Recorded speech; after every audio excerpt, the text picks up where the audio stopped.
They say the devil is ugly and terrible, but it can be beautiful, perfect, like everything you ever wished for. It doesn't come with horns or a tail. No, but with a smile that feels like home, a touch that lingers like a forgotten dream. Loneliness can be unbearable. It creeps into your bones, making your own mind a prison. That's where I was, begging for something, someone, to end my solitude. I'm not a religious man, but that night, I prayed. Not just any prayer. I pleaded with whatever was listening, asking for the perfect woman, someone who understood me, someone who wanted only me. It felt foolish as soon as I said it out loud. I wasn't a believer. Not really. But there was a gnawing feeling in my gut, a small voice that asked, what if something was listening? I shook off the thought and went to sleep, thinking nothing of it. The next morning started like any other. I got up, got dressed, and took my dog Max for a walk. He was my only real companion, always by my side. Max was a German Shepherd mix, loyal, protective, and maybe a little too smart for his own good. He had been my rock through some dark times, his presence a constant source of comfort. We took the same route we always did, past the small bakery where the smell of fresh bread filled the air, through the quiet residential streets, and into the park. It was a beautiful morning. The sun was warm, and the crisp air carried the scent of damp earth from last night's rain. As we reached the center of the park, Max suddenly pulled at his leash, stopping me in my tracks. I followed his gaze and saw her. She was sitting on a bench, sipping from a paper coffee cup, her dark hair falling over one shoulder. There was something effortlessly elegant about her, the way she crossed her legs, the way she tilted her head slightly as she looked at her phone. It was as if she had stepped out of a painting. Our eyes met for the briefest moment, and she smiled. "Hey," she said, her voice smooth and inviting. "Nice day for a walk?" I hesitated before answering. "Yeah, it is." Max sniffed the air, his tail wagging slightly before he lost interest. I smiled. He's usually pretty friendly. She laughed. "Dogs are great. I love them, but I've never had one of my own." "Really? You seem like a dog person." She shrugged. "Maybe one day." We fell into easy conversation. Her name was Lilith. She had just moved to town, looking for a fresh start. She didn't go into too many details, but I didn't press. There was something about her that made me feel comfortable, like I had known her forever. We talked about books, music, movies. Turns out we had a lot in common. She had a way of making me feel like the most interesting person in the world, hanging onto my words like they actually mattered. It was rare for me to connect with someone so quickly.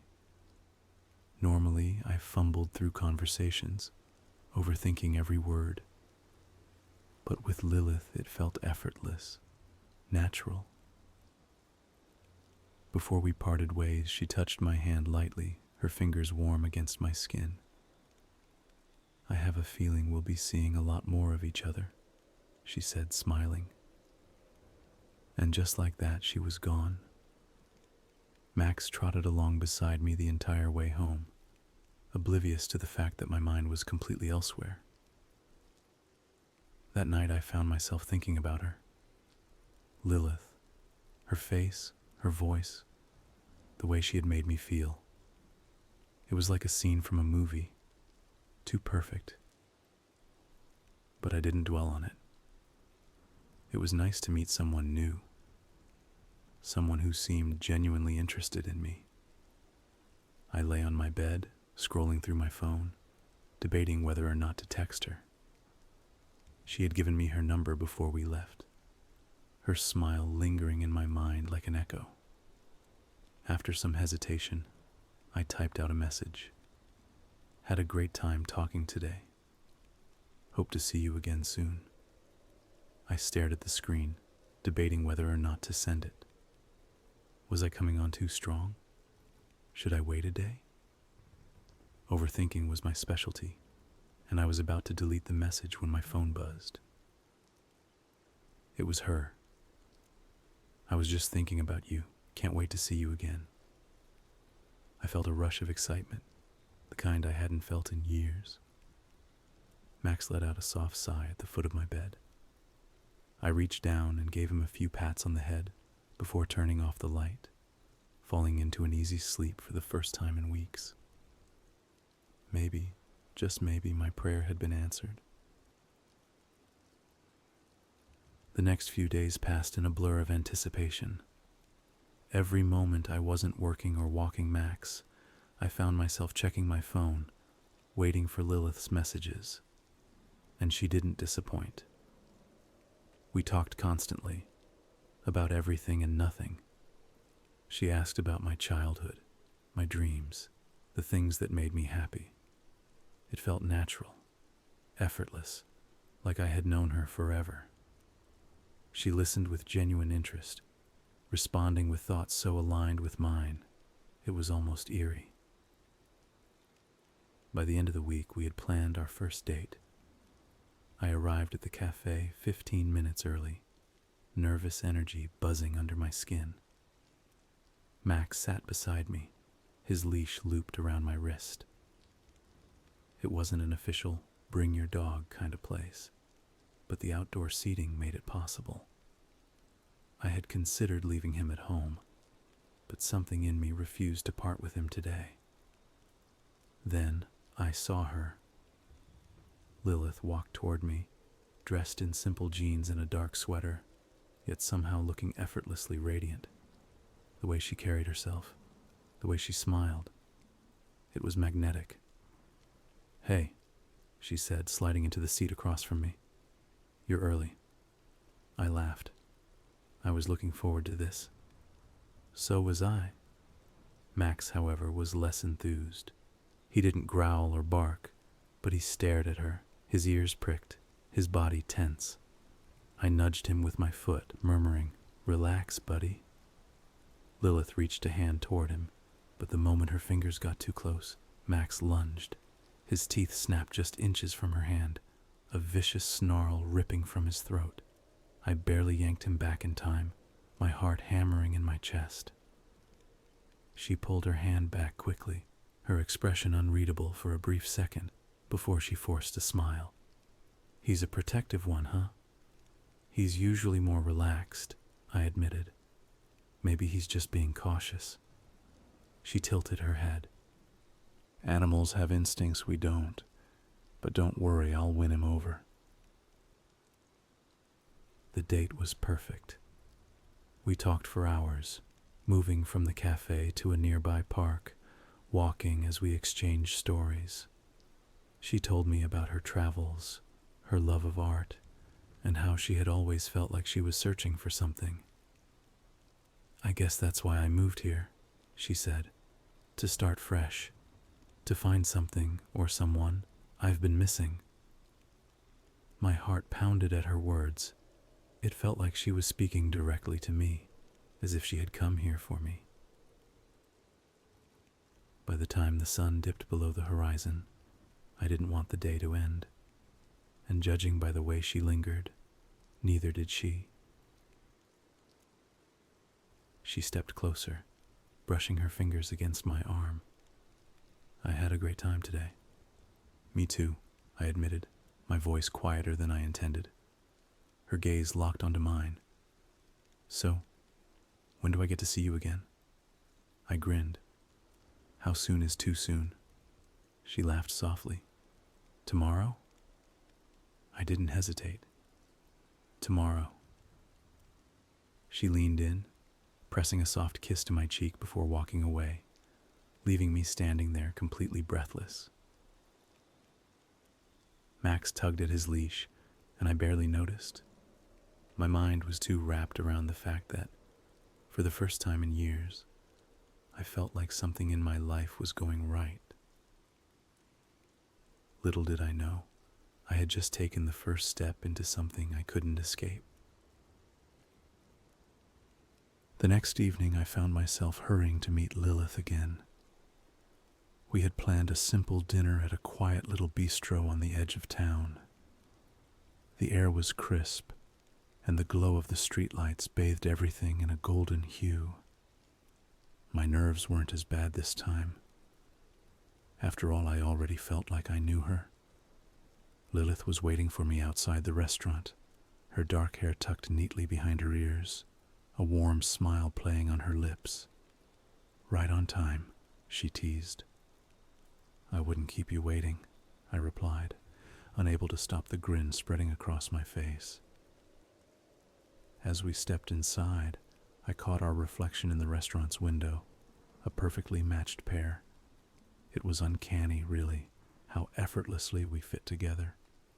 Dinner was smooth, effortless. Conversation flowed just as easily as it had the first time. She told me more about her past, how she had moved around a lot, never quite finding a place to settle. "Maybe I just needed the right reason to stay somewhere," she said, her gaze locking onto mine. My stomach did an involuntary flip. It felt like she was speaking directly to me, in a way that sent warmth surging through my veins. The waiter came by, refilling our glasses of wine, and for a moment, I just sat there studying her. There was something about Lilith that pulled me in, something magnetic, yet completely natural. We talked about everything: books, music, childhood stories. It was as if there was never an awkward silence between us. Every time I spoke, she listened with genuine intrigue, laughing at my jokes, nodding at my anecdotes as if she had known me for years. "I have to admit," she said as she swirled the last of her wine, "it's rare to find someone who actually understands me." I laughed. I was just thinking the same thing. As we left the restaurant, the night air was cooler, and I instinctively reached for her hand. She didn't pull away. Instead, she laced her fingers through mine like it was the most natural thing in the world. We decided to walk for a while. The town was quiet, the distant hum of cars fading into the background as we wandered aimlessly. Lilith talked about her travels, the places she had seen, and how she had never quite felt at home anywhere. "I think home isn't really a place," she said after a moment. "It's a feeling." I nodded, understanding more than I cared to admit. We found ourselves at a small park, the same one where we had met. The bench where she had been sitting was still empty, as if waiting for her to return. We sat together, side by side, the silence between us comfortable. Max wasn't with me this time, and in the back of my mind, I wondered how he would react to her again. He had been so on edge before, but I brushed the thought aside. Maybe he just needed time to warm up to her. Lilith turned to face me, her expression softer than I had ever seen it. "I feel like I've known you forever," she admitted. I felt the same way. There was something about her, something familiar, even though I couldn't quite put my finger on it. Her hand was still in mine, warm and steady, and in that moment, I didn't feel lonely. For the first time in a long time, I felt like I belonged somewhere. She sighed softly, looking up at the sky. "I don't want the night to end," she whispered. I nodded. "Me neither." That night, I walked home with a lightness I hadn't felt in years. The next morning, I picked up my phone, hesitating before finally typing out a message to Lilith. "Hey, want to come over to my place later today? I'd love to spend some time together." A few minutes later, my phone buzzed with a reply. "I'd love to. I'll be there this afternoon.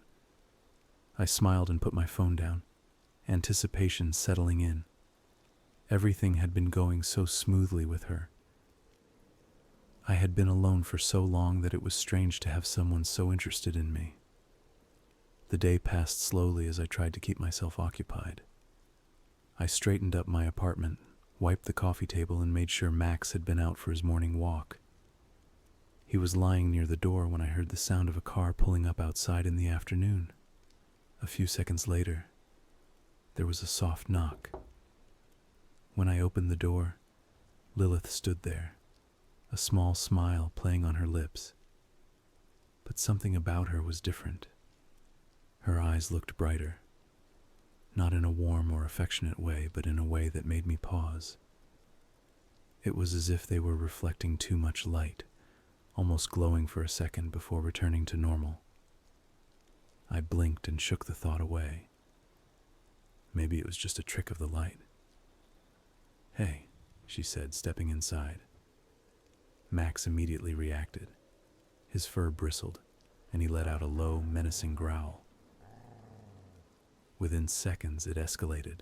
His bark turned into a series of sharp, aggressive snaps. He backed away, his tail lowered, his teeth bared. "Max, stop it!" I grabbed onto his collar, struggling to keep him still. I had never seen him act like this before. Lilith didn't flinch.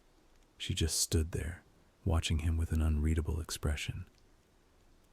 "It's okay," she said, her voice calm. Some dogs take time to warm up to new people. But Max wasn't just uneasy. He was terrified. He lunged slightly, but then immediately backed away as if afraid to get too close. His growling turned into whimpers, and he retreated to the corner of the room, his body still tense. Embarrassed, I forced out a laugh. I don't know what's gotten into him. He's never like this. Lilith stepped further into the apartment, completely ignoring Max. "He'll get used to me," she said smoothly. I wasn't so sure. Even after I led Max into my bedroom and shut the door, I could still hear him growling from the other side. We sat in the living room for a while, talking, though I could tell something was off. Lilith seemed distracted, her gaze occasionally flickering toward the door where Max was shut away. It was subtle, but it made me uneasy. "You okay?" I finally asked, trying to lighten the mood. She turned her attention back to me and smiled. "Of course, just thinking." Before I could ask what about, a loud knock echoed through my apartment. I frowned. I wasn't expecting anyone. I opened the door to find my parents standing there, their faces unreadable. "Mom? Dad?" I asked, caught off guard. "What are you doing here?" "We were in the neighborhood," my mother said, stepping inside without waiting for an invitation. "Thought we'd check in on you." My father followed, his sharp eyes scanning the apartment. That's when he noticed Lilith. "And who is this?" he asked, his tone neutral but with an edge. Lilith gave a polite smile. "I'm Lilith. It's nice to meet you both." My mother's expression barely shifted. She glanced at my father, then back at me. "Can we talk? Alone?"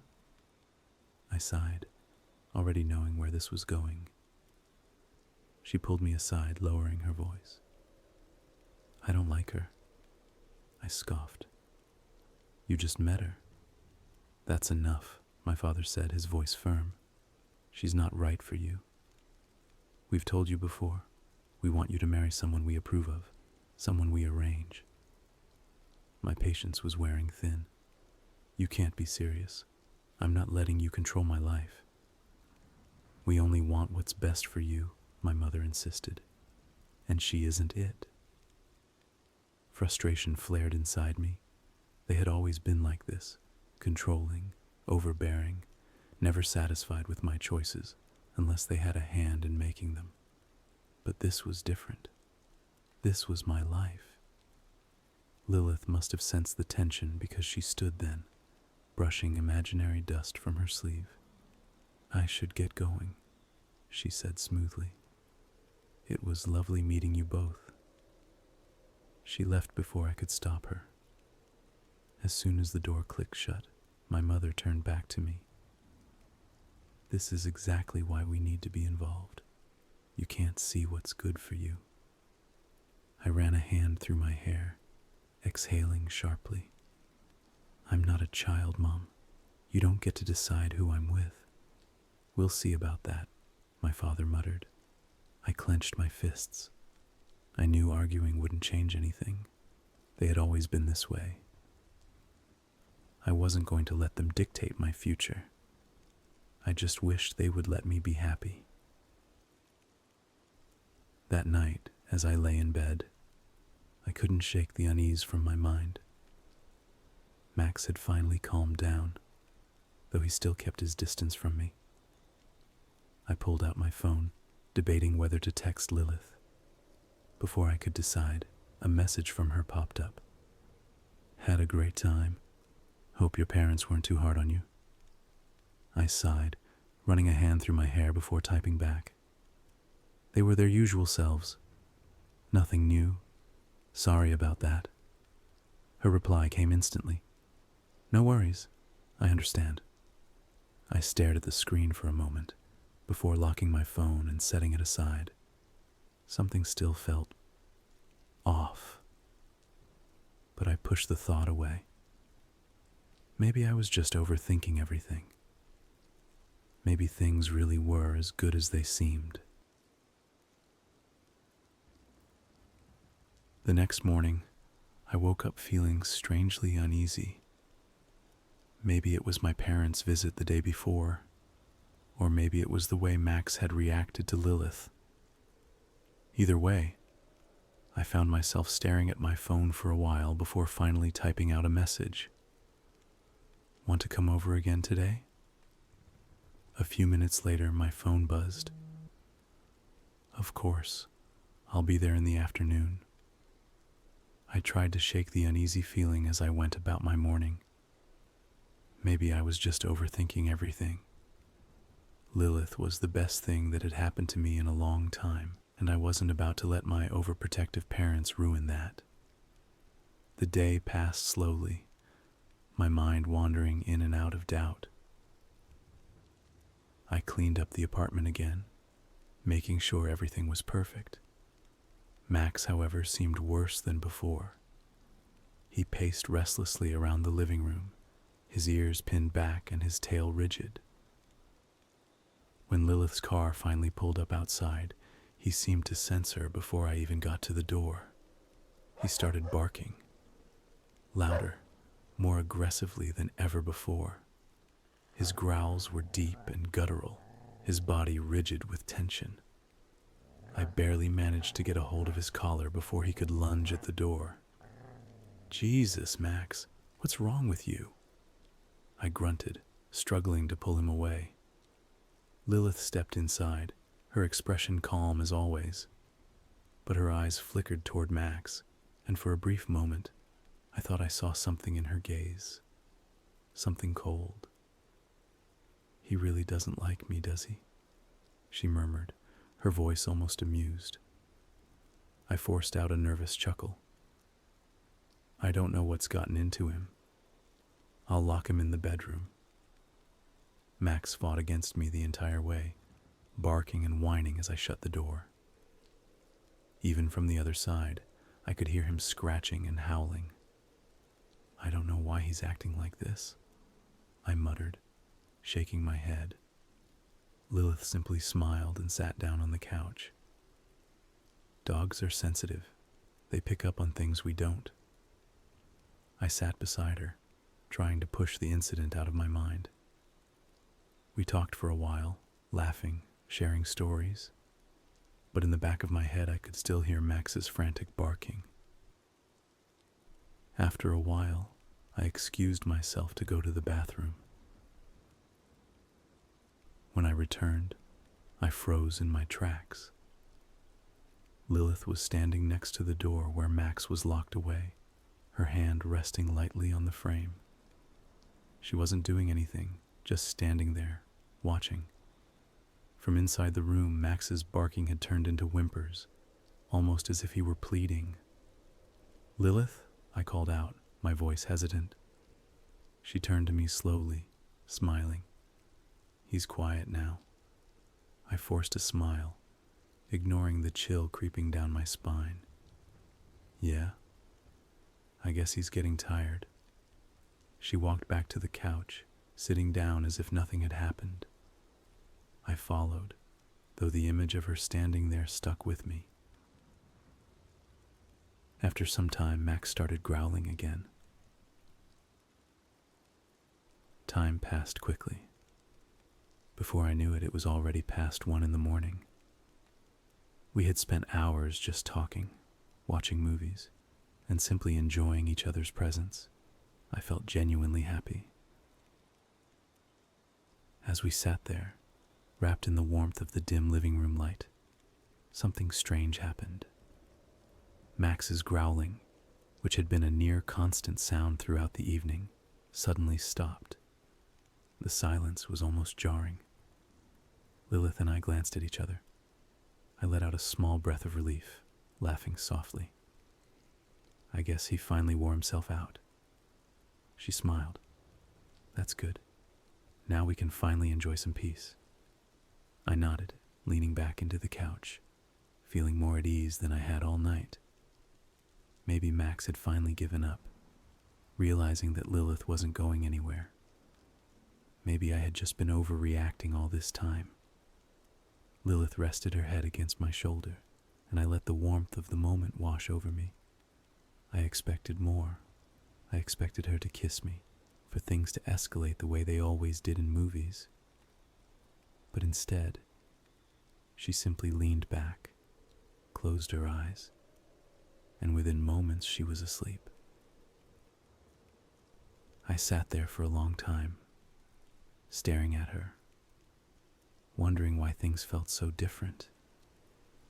But eventually, I let exhaustion take me, drifting into sleep with a rare sense of contentment. The next morning I woke up groggily, the events of the night before swimming through my mind. Lilith was still asleep on the couch, her breathing slow and even. I stretched and got up, heading toward the bedroom to check on Max. The moment I opened the door, my stomach dropped. Max was lying motionless on the floor. No, I muttered, rushing to his side. His body was still warm, his fur soft under my fingers, but there was no rise and fall of his chest. No breath, no movement. He was dead. There were no wounds, no signs of struggle, just stillness, like something had simply taken the life out of him. A heavy weight settled in my chest, my breath coming out in short gasps. I staggered back, my mind racing. This didn't make sense. He had been fine. He had just been barking.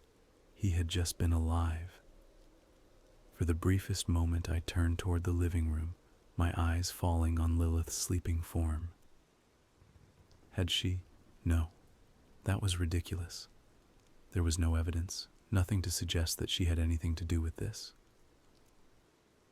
I shook the thought from my head, forcing myself to breathe. This had to be something else. Maybe Max had a health issue I hadn't noticed. Maybe it was just a tragic coincidence. Behind me, I heard movement. I turned to see Lilith standing in the doorway.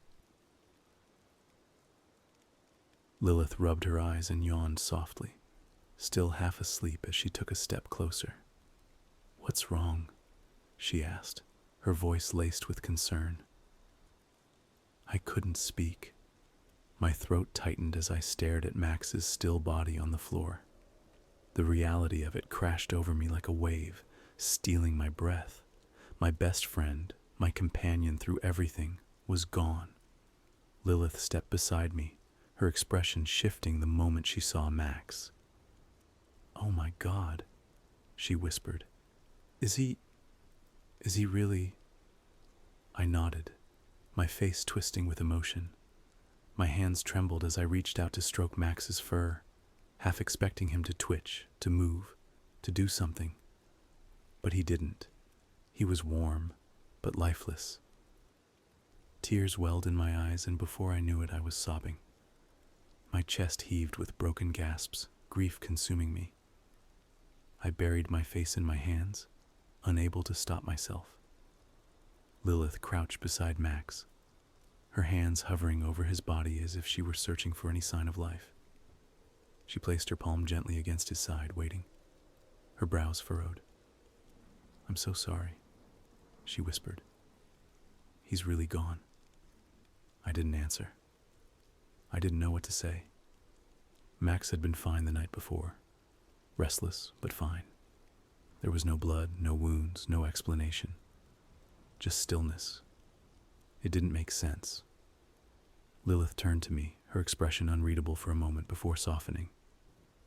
I know how much he meant to you. This is horrible. Do you think it could have been something medical? I sniffled and wiped my face, trying to compose myself. I don't know. He was perfectly healthy.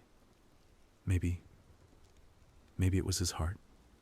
But I couldn't finish the thought. I was grasping for anything that made sense, but nothing did. Lilith reached out, placing a warm hand on my shoulder. Do you need some time alone? I can step out if you want. I shook my head. No. Just stay. She nodded and sat beside me in silence. The room felt unbearably empty despite her presence. Max had been part of my life for so long. The apartment didn't feel the same without his presence.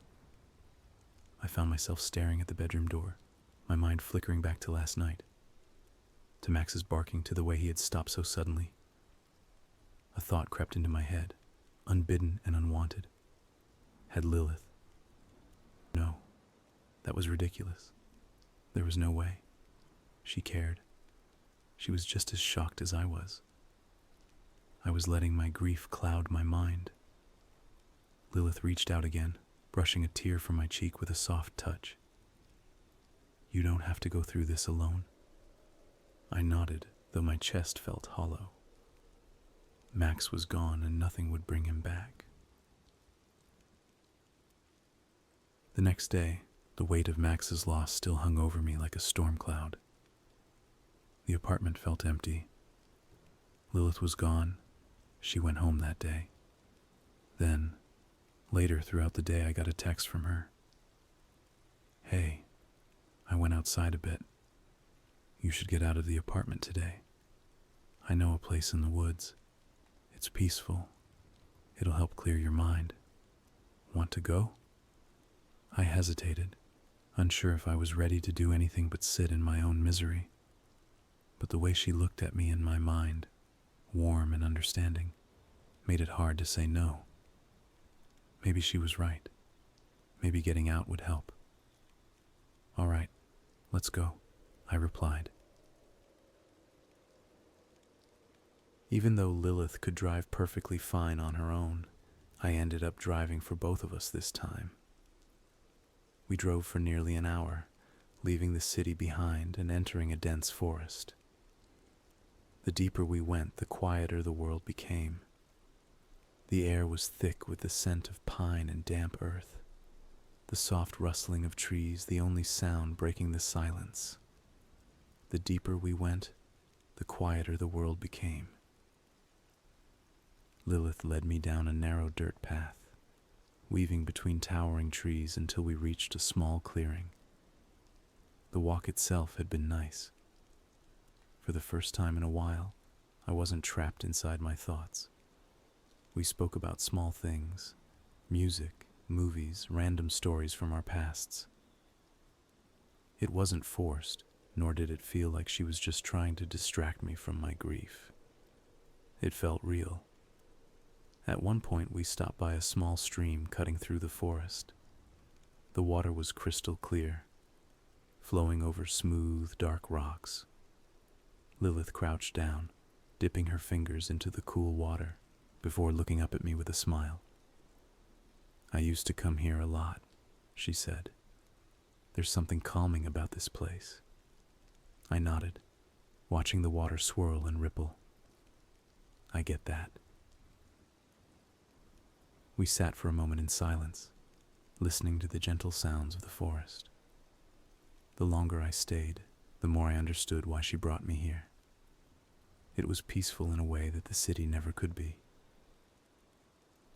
After a while, Lilith stretched and stood up. "Come on. I want to show you something." We walked further until we reached the clearing. The place felt untouched, like no one had been here in years. "See? Isn't this nice?" she asked, smiling. I nodded. "Yeah, it's peaceful." She glanced at her phone. "I left something in the car. Stay here. I'll be back in a minute." I watched her disappear down the path before turning my gaze back to the forest. The stillness around me felt unnatural.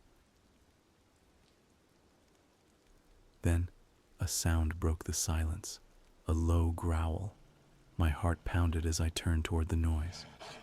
Emerging from the shadows of the trees, a pack of animals, wolves maybe, stalked forward. Their eyes locked onto me, their fur bristled, their muscles tensed, and I could see the glint of their teeth as they bared their fangs.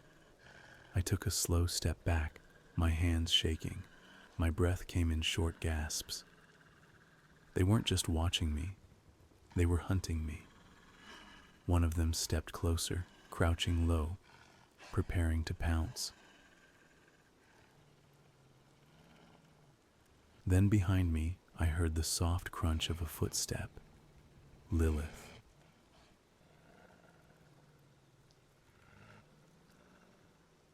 She didn't say a word, didn't make a sound, yet the moment she appeared, the entire pack froze. Their eyes widened with something I could only describe as fear. A beat of silence passed, and then, as if some unseen force commanded them, they turned and ran. I let out a shaky breath, my legs barely holding me up. What the hell was that? Why did they just— "Maybe because of this," Lilith interrupted, reaching into her coat and pulling out a sleek black handgun. I blinked, my mind struggling to process. She raised an eyebrow. "What's wrong?" I hesitated for a second before shaking my head. "Nothing. Just— that was weird." Lilith smirked. Maybe they just sensed danger. In my mind, though, something wasn't adding up. The gun hadn't even been pulled when the wolves ran. Even if she had drawn it, animals wouldn't recognize a weapon, let alone fear it. It didn't make sense, but I ignored the thought. Maybe I was just overanalyzing things. My nerves were still rattled, my mind exhausted. I forced myself to accept her explanation and move on. She flipped the gun around and held it out to me. "Want to try it?" I hesitated before taking it. The cold metal was heavier than I expected. "Where did you even get this?" "A friend gave it to me. It's always good to have protection." We found a fallen log to use as a target, and Lilith showed me how to hold the gun properly. I fired twice, the shots ringing through the trees. The recoil jolted my arm, but there was something strangely exhilarating about it. Lilith watched me with an unreadable expression. "Not bad." As the day stretched on, we continued walking, talking about anything and everything. The tension from earlier faded into the background. I felt almost normal again. It wasn't until we were heading back, the sky tinged with orange as the sun began to set, that I realized something. Lilith had forgotten the gun. I reached into my jacket and felt the weight of it in my pocket. "Hey, you left this," I said, pulling it out. She glanced at it and smiled. "Keep it. You might need it someday. I frowned, but she had already turned back toward the car. As I drove her home, I found myself replaying the events of the day over and over again. The wolves, the gun, the way Lilith had barely reacted to any of it. It was odd, but I brushed it off. There was no reason to overthink. Maybe she was right. Maybe the animals had just sensed danger, and maybe I was just tired. I turned to look at Lilith as I drove, her face calm, unreadable in the dimming light. Everything was fine. It had to be. The drive back to Lilith's house was quiet, the hum of the engine the only sound between us. The sun had set, leaving the streets bathed in the dim glow of streetlights. Lilith sat beside me, staring out the window, a soft smile lingering on her lips. When we finally pulled up in front of her house, she turned to me. "Thanks for today. I think you needed this." I nodded. "Yeah, I think I did." She lingered for a moment as if debating whether to say something more, but instead she reached for the door handle. "See you soon." I watched her walk up to the house, her movements graceful as ever. The porch light flickered on as she stepped inside, and with one last glance over her shoulder, she disappeared through the door. I sighed, rubbing a hand over my face before shifting into drive, ready to head home. But as I reached for my phone to put on some music, I noticed a series of missed calls, several from my mother and a couple from my father. My stomach tightened. My phone had been on silent all day. I hesitated before calling back, knowing exactly how this would go. The line barely rang once before my mother picked up.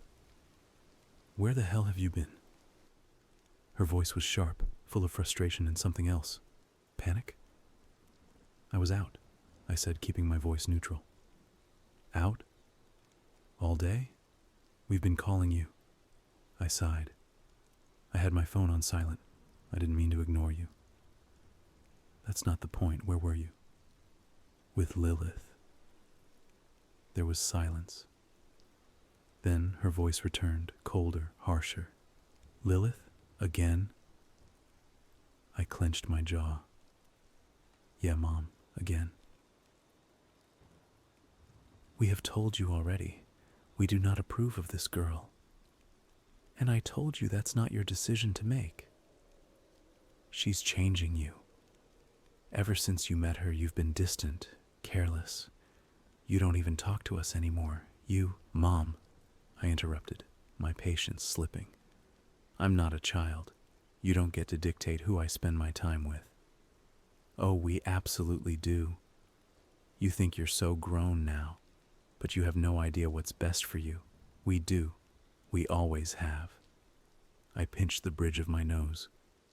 "I can't do this right now."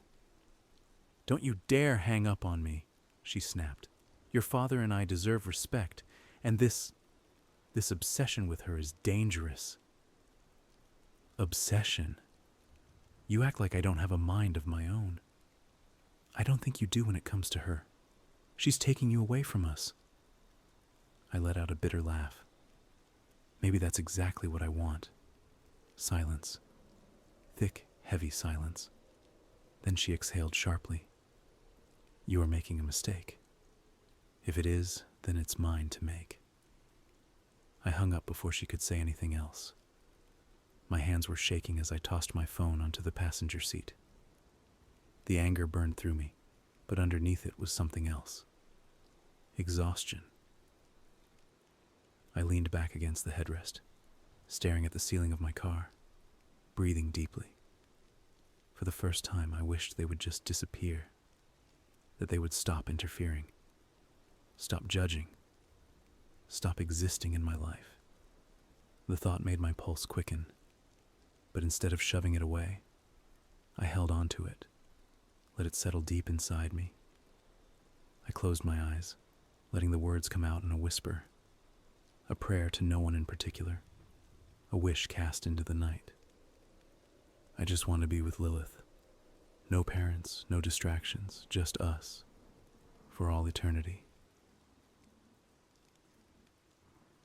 By the time I pulled into the driveway, the house was fully lit. Every window was glowing, as if it was the middle of the day. My stomach twisted. I never left this many lights on. I stepped out of the car, my footsteps slow and hesitant. Something about this felt wrong. When I unlocked the door and stepped inside, my unease solidified into something heavier.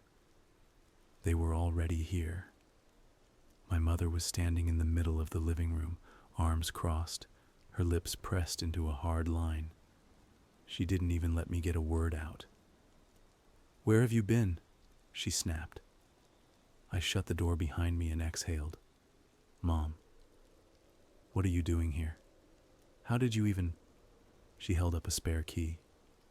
"You really thought we didn't still have one? Your father's upstairs." I tensed. Upstairs doing what? Looking through your things. Anger surged through me.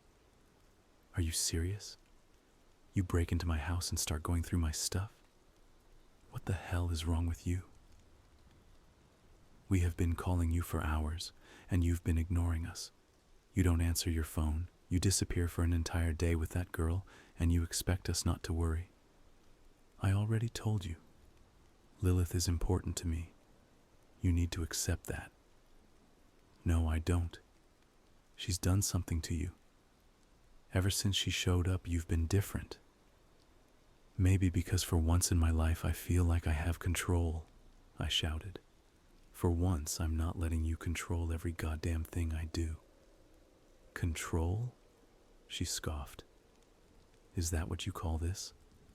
Disappearing for days? Ignoring your family? Acting like a stranger in your own home? I'm not a stranger. I just don't want to live my life under your thumb anymore. We raised you. We made sacrifices for you. And this is how you repay us? Running off with some girl you barely know, throwing everything we built for you away. Built for me? I laughed bitterly. You mean the life you wanted me to have? The decisions you made for me? Newsflash, Mom. I never had a choice in any of it. And now that I do, you can't stand it. She pointed a trembling finger at me. That girl has twisted your mind. You were never like this before her. No, I was just obedient before her. I shot back. For once, I feel like I'm making my own choices. You don't get to take that from me. Her expression twisted with rage. Where's Max? The question hit me like a slap. What? Max? Where is he? We haven't heard him bark once since we got here. I swallowed hard, my heart hammering against my ribs. He's dead. For a moment she just stared at me. Then her face contorted into something between fury and horror. What did you do? I didn't do anything, I snapped. He just died. Bullshit, she shrieked. Dogs don't just drop dead. What the hell happened to him? I don't know, I yelled back. I found him like that. What do you want me to say? Her voice cracked. He was the last real connection you had to us, and now he's gone. Just like that? And you expect me to believe it's a coincidence? Believe whatever you want, I growled, but stop blaming me for things I didn't do. She shook her head, her breath ragged. You're a liar, and I don't even know who you are anymore. I opened my mouth to argue, but something inside me snapped. I couldn't take it anymore. The constant belittling, the accusations, the control. Every word she spat at me felt like another push off the edge. I wasn't even thinking when I grabbed the knife. I lunged forward, covering her mouth before she could scream. She struggled, her eyes wide with disbelief, but I didn't stop. The blade sank into her over and over, warm blood spilling over my hands, onto the floor, seeping into my clothes. Her body trembled, weakened, and finally went limp. I let go, watching her crumple to the ground in a silent heap. For a moment I stood there, panting, my mind blank. Then I heard the creak of the stairs. It was my dad. He appeared at the top, his expression shifting from confusion to horror the moment he saw my mother's lifeless body on the floor. "What's going on, Downey?"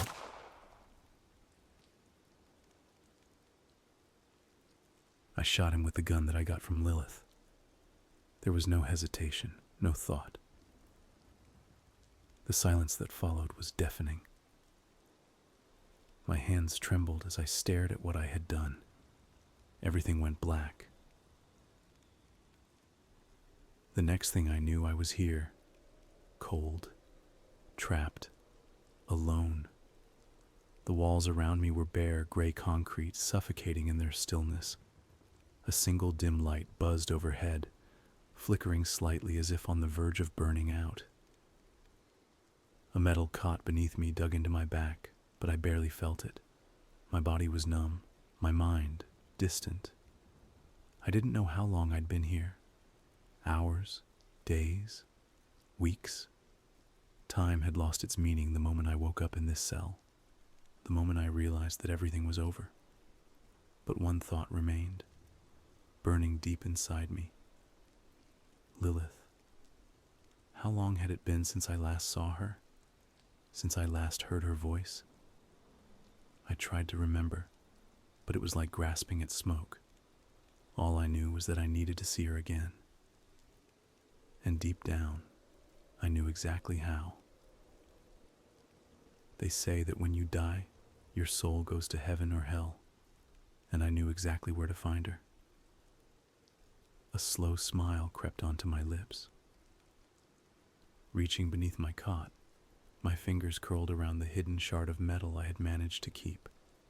Small, jagged, and sharp enough to do what needed to be done. I traced my fingertips along the edge, feeling the anticipation coil inside me like a serpent. This was the way.